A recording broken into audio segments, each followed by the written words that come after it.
So guys, in this video, I'm going to teach you a very powerful method of analyzing volumes.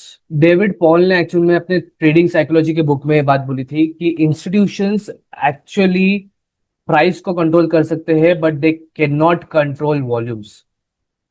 With this tool, with this indicator हम लोग volume को बहुत अच्छे से analyse कर पाएंगे and this will be the best thing for intraday traders and option traders. So हम लोग अभी आगे स्टेप बाय स्टेप जाएंगे, अंडरस्टैंड करेंगे कि इंडिकेटर क्या है, क्या बेसिस है, कैसे बिल्ड होता है, किसके लिए बेस्ट है, क्या टाइम फ्रेम उसके लिए बेस्ट है नेचर के हिसाब से. एंड दो चार चार्ट्स भी देखेंगे जहां पे आपको लाइव पता चलेगा कि एग्जैक्टली ये मूव कैसा करता है. So let's go inside and हम लोग एनालिसिस को प्रॉपरली देखते हैं अभी. तो पहले तो अंडरस्टैंड करते हैं कि what is volume profile. Okay, तो volume profile is technically an indicator. जैसे हमारा वॉल्यूम एक इंडिकेटर है वैसे ही वॉल्यूम प्रोफाइल भी एक इंडिकेटर है, बट एक छोटा सा डिफरेंस है. वॉल्यूम हमें बताता है कि वो रिप्रेजेंट करता है वर्टिकली, वॉल्यूम प्रोफाइल हॉरिजॉन्टली होता है. तो वो हॉरिजॉन्टल होने का एक बेनिफिट ये है कि आपको ये पता चलता है कि कौन से टाइम पे वॉल्यूम आया, नहीं कौन से प्राइस में वॉल्यूम आया. ओके, सो एक डेफिनेशन के हिसाब से वॉल्यूम प्रोफाइल एक इंडिकेटर है, टेक्निकल एनालिसिस टूल है जो हमें विजुलाइज करने में हेल्प करता है कि डिफरेंट प्राइस लेवल पे over the specific period of time क्या वॉल्यूम्स रहे हैं. एंड ट्रेडिशनल इंडिकेटर जो वॉल्यूम इंडिकेटर है वो क्या बताता है कि स्पेसिफिक टाइम पे क्या वॉल्यूम रहा है. ये आपको कोई नहीं बताता नॉर्मली, एंड ये चीज अभी फिलहाल के लिए अवेलेबल ट्रेडिंग व्यू प्रीमियम पे है एंड गो चार्टिंग के वेबसाइट पे फ्री के लिए है, वो भी कुछ लिमिटेड फीचर्स के साथ में. तो आपको चाहिए तो आप एसेंशियल ले सकते हो, नहीं तो आप एक काम कर सकते हो, आप गो चार्टिंग पे यूज कर सकते हो उसे. कमिंग फर्दर कि वो बिल्ड कैसा होता है. ओके, सो इट एज जैसे मैंने आपको बताया टाइम वर्सेस प्राइस, तो ये हॉरिजॉन्टल होता है. मैं आपको चार्ट पे बताता हूं. इन द मीन टाइम ये देखिए, अगर मैं, ये भी हमारा हॉरिजॉन्टल चार्ट है, दिस इज प्योरली मतलब ये नॉर्मल ट्रेडिशनल चार्ट है. अगर मैं इसको चेंज करूं एंड पिछले 2 दिन के चार्ट के हिसाब से इसको प्लॉट करता हूँ, ये वॉल्यूम प्रोफाइल का एक छोटा सा इंडिकेटर है, एक ड्राइंग टूल है. तो आपको यहाँ पे दिखाई दे रहा है कि सबसे बड़ा वॉल्यूम कहाँ पर आया है. तो ये जो बिल्ड कैसा होता है, इट इज मेनली हॉरिजॉन्टल. ये जो वर्टिकल है वैसा नहीं है, बट इस पे तो आपको पता चल जाए कौन से प्राइस पे सबसे ज्यादा वॉल्यूम आएगी. तो अभी इसका बेनिफिट क्या रहेगा कि आप लोग को ये समझ में आ रहा है कि इस प्राइस पे सबसे ज्यादा वॉल्यूम है, मतलब इस प्राइस पे सबसे ज्यादा एक्शन हुआ है. अभी आपको ये आइडेंटिफाई करना है कि इस प्राइस का सबसे बड़ा एक्शन क्या है. अभी एक एनालिसिस के एंड पे मैं आपको आगे जाके बताऊंगा, लेकिन उसके पहले हम लोग ये देखेंगे कि ये सबसे बेस्ट यूज केस किसके लिए है. मतलब इंडिकेटर तो है बट सबसे बेस्ट किसके लिए. ये टाइम फ्रेम और इंडिकेटर टाइम के हिसाब से मैं आपको बता रहा हूँ. अगर आप एक इंट्राडे और ऑप्शन ट्रेडर हो जो इंट्राडे में ट्रेड कर रहा है, तो सबसे बेस्ट टाइम फ्रेम आपके लिए होगा 5 मिनट का. अगर आप स्विंग ट्रेडर हो तो आप 2 घंटा या 1 घंटे के हिसाब से देख सकते हो. 5 से 15 मिनट का मैं प्रेफर करूंगा इंट्राडे एंड ऑप्शन ट्रेडर्स के लिए जो इंट्राडे करते हैं. स्विंग माने आज लिया बीटीएसटी, 2 या 3 दिन में एग्जिट करेंगे, तो उनके लिए सबसे बेस्ट चीज होगा कि वो 1 घंटा या फिर 45 मिनट या 2 घंटे के हिसाब से अपना देखे. मेरा प्रेफर्ड टाइमिंग है 2 घंटा. अगर आप शॉर्ट टर्म ट्रेडर हो, पोजिशनल ट्रेडर हो जो 2 हफ्ते 4 हफ्ते 1 महीना रुक सकता है कोई भी पोजीशन में, तो the best use case will भी आप 1 दिन का देखो. लेकिन अगर आप लॉन्ग टर्म ट्रेडर हो जो 6 महीना या 1 साल तक होल्डिंग पीरियड रख सकता है अपना, तो आपके लिए सबसे बेस्ट होगा 1 हफ्ता. ठीक है, अभी हम लोग थोड़ा एनालिसिस की तरफ में बढ़ेंगे. अभी एनालिसिस की तरफ में सबसे बेस्ट चीज हमारे लिए ये होगा कि वो हमको ये बताएगा कि इसको बेस्ट एनालाइज कैसे करते हैं. तो पहले मैं इंट्राडे ऑप्शंस इन लोग के लिए रिवर्सल के हिसाब से बताऊंगा ये चीज कि रिवर्सल आप कैसे जज कर सकते हो, क्योंकि काफी प्योरली काफी बेस हिसाब से चलता है ये चीज.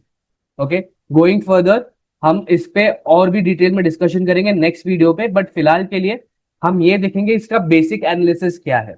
तो द रीजन ये वॉल्यूम प्रोफाइल में सबसे बेस्ट बोलता हूं इज बिकॉज यहाँ पे 3 तरीके के पैटर्न बनते हैं. ओके, मैं आपको बता दूं, एक वॉल्यूम प्रोफाइल एक पूरा चैनल बन जाता है आपके लिए. इस पे दो चीजें होती है. एक होता है बैलेंस, जहां पे मेजोरिटी ट्रांजेक्शन हो रहे हैं, जहां पे वॉल्यूम ज्यादा. तीसरा होता है इम्बैलेंस. तो नॉर्मली आप अगर आप कोई भी चीज देखोगे जो इम्बैलेंस होती है, तो उसका सिर्फ एक ही फंक्शन रहता है, अगर वो इम्बैलेंस है तो अपने आप को बैलेंस करने की कोशिश करता है. तो इंट्राडे वालों के लिए एंड स्विंग इंट्राडे वालों के लिए एंड स्विंग वालों के लिए सबसे बेस्ट काम करेगा अभी उसका हम थोड़ा सा अंदाजा यहाँ पर लेते हैं कि कैसे करके। ये मैं एक रैंडम वॉल्यूम प्रोफाइल बना रहा हूँ, ठीक है, just to make you understand कि बैलेंस प्रोफाइल क्या रहेगा। अब ये काफी ज्यादा रैंडम है, एक मूव के हिसाब से बना हुआ है। अब आप यहाँ पे देखोगे तो ये जो बीच का पॉइंट है, जो सबसे ज्यादा डार्क लाइन है, दैट इज बैलेंस। ये पूरे 3 दिन का 4 दिन का ये बैलेंस है। ये जो प्राइस पॉइंट है ये इम्बैलेंस है, ठीक है। अभी यहाँ पे हाई एक्सपेक्टेशन आप रख सकते हो कि इस प्राइस को रिटर्न टच करेगा, बट उसके लिए थोड़े बहुत एनालिसिस रहेंगे, वो स्ट्रैटेजी है, मैं आपको नेक्स्ट टाइम बताऊंगा। बट अभी फिलहाल के लिए आप ये एक्सपेक्ट कर सकते हो कि अगर ये ऊपर गया है तो इस बैलेंस पे आना चाहिए। बट अगर मैं 2-4 दिन और ऊपर जाऊँ तो थोड़ा डायनामिक भी बनना पड़ेगा आपको, विच मीन्स में अगर मैं 2 जून से लेके 11 जून का डेटा देखता हूँ तो ये इम्बैलेंस का पैराडम शिफ्ट हो चुका है। यहाँ पे ये प्राइस वॉल्यूम के सबसे नजदीक है। अगर मैं थोड़ा और पीछे जाऊं, जैसे कि 29 तारीख तक, तो ये इसका प्राइस का इम्बैलेंस यहाँ पर आ रहा है। तो इतने बड़े वॉल्यूम में सबसे जो बेस्ट प्राइसिंग आ रही है that is at the price of this. तो आपको समझ में आ सकता है कि एक्सपेक्टेशन रखना है कि इस प्राइस बैंड तक वापस से नीचे आ सकता है। अब ये क्या होगा, ये पूरे के पूरे स्ट्रक्चर का हाई जोन हो गया, ये पूरे के पूरे स्ट्रक्चर का लो जोन हो गया। ये जो 70% वॉल्यूम जो आपको यहाँ पे दिखाई दे रहा है दैट इज वेरी डार्क, इसका मतलब मेजोरिटी ट्रांजेक्शन इस चंक में हुआ है। तो ये सबसे एक बेस्ट चीज होती है। अब मैं आपको बताता हूँ एक निफ्टी का एक छोटा सा यूज केस। अभी आपको यहाँ पे दिखाई दे रहा है कि ये प्राइस वॉल्यूम है, ये है 11 जून, आज से 4 दिन पहले ही तक का डेटा। बट अगर मैं इसको प्ले करता हूँ फॉर इंस्टेंस, तो आप यहाँ पे देखोगे ये यहाँ से प्राइस बैंड से कंफर्मेशन दे रहा है, नीचे आ गया है। अब ये इंट्राडे या स्विंग ट्रेडर्स के लिए सबसे बेस्ट काम कर रहा है क्योंकि इसने नीचे की तरफ से ट्रेंड ले लिया है। तो आप यहाँ पर अगर आपका प्राइस अगर आप ब्रेकआउट या ब्रेकडाउन ट्रेड करते हो तो you CAD have shorted Nifty को, आप शॉर्ट कर सकते थे इजीली यहाँ पे with stop loss of 200 point and target रख सकते हो तो आप करीब करीब 250 पॉइंट का 1:1 का रिस्क इज टू रिवॉर्ड। लेकिन हुआ क्या, आप खुद देखिए यहाँ पे हुआ क्या, ये जो प्राइस बैंड सबसे लोएस्ट प्राइस बैंड था जहां पे सबसे ज्यादा वॉल्यूम आया, उस प्राइस को ऑटोमेटिकली टच करता है एंड फिर से अपने प्राइस की तरफ में रिटर्न चले जाता है। जिस बंदे ने यहाँ पे सेल किया है उसे ऑलमोस्ट 600 पॉइंट का मोमेंटम मिला है with stop loss of 120 point, 1:6 का risk to reward ratio.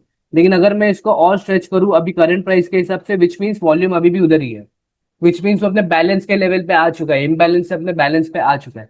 That is the best part about volume profile, वो आपको बेस्ट चीज बताएगा। लेकिन अभी एक सबसे बड़ा सवाल है ऑप्शन ट्रेडर्स का क्या।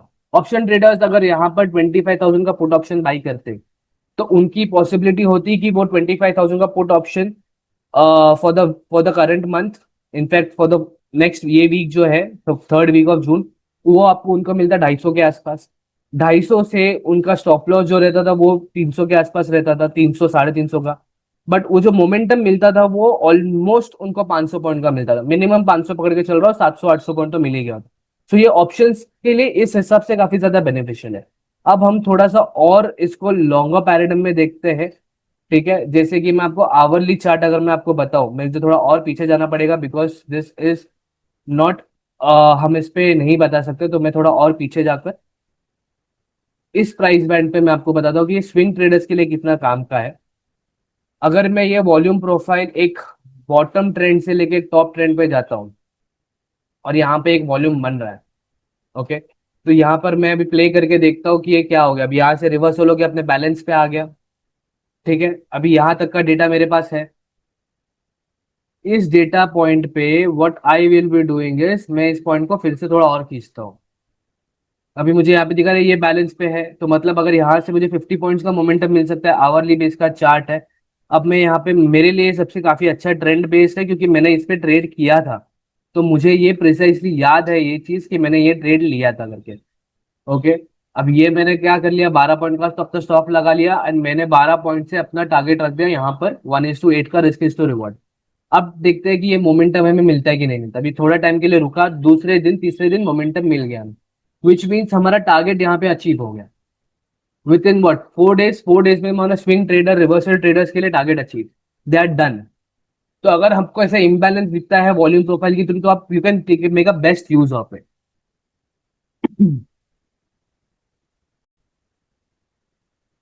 अभी आपको मैंने बताया कि व्हाट इज वॉल्यूम प्रोफाइल, उसको कैसा यूज करते हैं, बैलेंस को कैसे यूटिलाइज करना बेस्ट ट्रेडिंग अपॉर्चुनिटीज के लिए। स्टॉप लॉसेस वगैरह ट्रिगर होंगे नो डाउट, बट एक अच्छा खासा रिवर्सल पॉइंट मिलेगा आपको जहां से आप अच्छा खासा रिवर्सल ट्रेड ले सकते हो। The best thing over here is that कि ये काफी ज्यादा यूजफुल है। आप बड़े बड़े पोजीशन देख सकते हो, अच्छे खासे पोजीशन देख सकते हो जहां से कैप्चर हो रहा है। बट एक छोटी सी डिफरेंस है यहाँ पर कि ये फ्री नहीं है। तो मैं एक नीचे एक डिस्क्रिप्शन में एक लिंक रखूंगा जहां पर आपको ये इंडिकेटर फ्री में मिलेगा। आप उस इंडिकेटर को यूटिलाइज कर सकते हो एंड उसे ट्रेडिंग व्यू पे, आप अपने ट्रेडिंग व्यू पे उसे मैप कर सकते हो। This will be highly useful and काफी अच्छा बेनिफिशियल रहेगा आपके लिए। सो आप इसको ट्रेडिंग व्यू पे यूज कर लीजिए एंड आप ट्रेड कीजिए। Okay, thank you for watching and next week we'll be getting back.